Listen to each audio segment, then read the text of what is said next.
আসসালাম বারাকাতুহু। সকালে নাস্তা করেছেন? না, খাওয়া করেছি। কি দিয়ে নাস্তা করেছেন?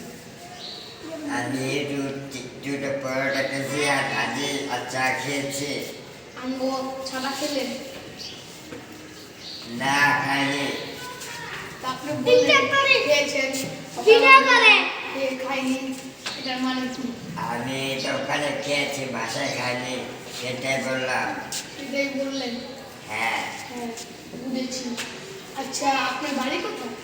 আর বাজে জল খালি। নোয়াখালী। হ্যাঁ। আপনারা এখন বর্তমানে কোথায় থাকেন? বর্তমানে রনিমা বাড়িতে।